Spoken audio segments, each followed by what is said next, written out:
the dreaded time crunch. An issue that us men in our young 20s and up that really hits home to us is time crunching. We have to crunch our time. We have a lot to get done in our day because we have a lot going on. We're in our young 20s. We probably just graduated school. We need to get our job. We need to meet a girl. We need to get a house, get a car, get a this, that. Slow down. Don't worry. We teach you how to not act like that here. But time crunching, yes, that is a main issue us guys in our young 20s face, especially when it comes to going to the gym and working out. We really have to slide that into our time slot and crunch it for just a good workout. Low volume, high intensity workouts. The perfect workouts for these time crunches. So when I graduated college, I was coming back from a schedule where I was working out almost every day of the week, and I started working. Then that couldn't really happen anymore for me working out so many days out of the week. So because I was working so much, I started going less days, less hours. But I really was not seeing the results I wanted to see from going to the gym. I was starting to see it a little bit, but not as much as I knew my potential could achieve. Fast forward a little bit later, I was working and I decided I wanted to take a crack at natural bodybuilding. So I bought the encyclopedia, the Arnold Encyclopedia of Bodybuilding, and started researching Dorian Yates. So Dorian was a 6-time Olympia winner from England. Now if I remember right, what he said his workout was, it was 4 days a week,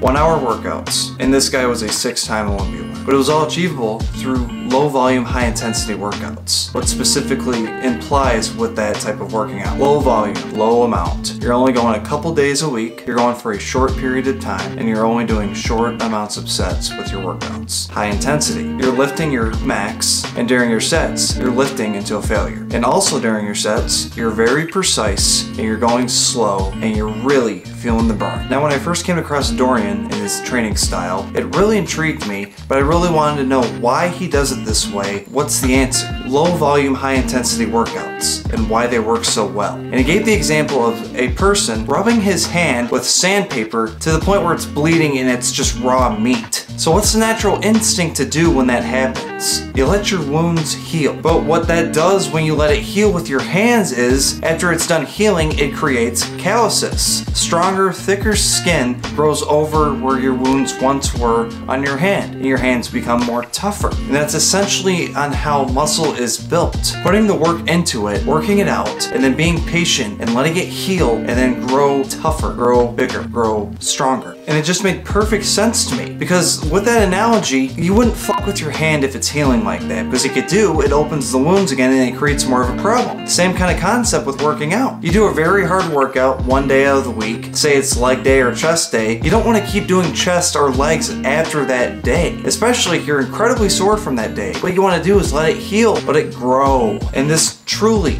really helped me achieve the body I needed to when I got on stage. I was working close to 7 days a week, mostly 12-hour shifts as well. Then I had to switch a job and I was working only 5 days a week, but still I had to time crunch the shit out of my schedule, and this just worked perfectly. Low volume, high intensity workouts and implementing it into a time crunch. And I'm telling you guys, this really does work for people who are in a time crunch. And it's just crazy, if you really take time, if you're interested at all, to research Dorian Yates and his training style and how he went about everything.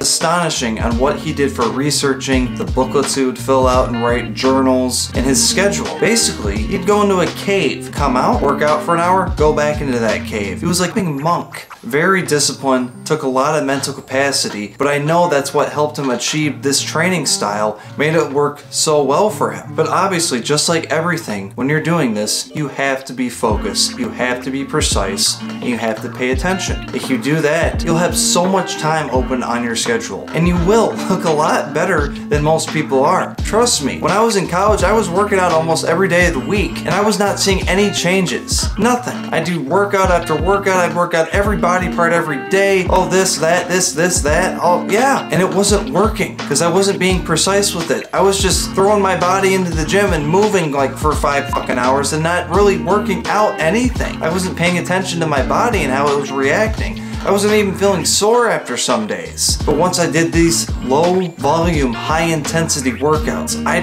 felt a burn that looked almost like a hot coal was hitting my fucking muscles. And you know, if you work out, that feeling is the most satisfactory feeling ever. It shows that you worked hard and it's working. Men, thank you. You're gonna have a great day.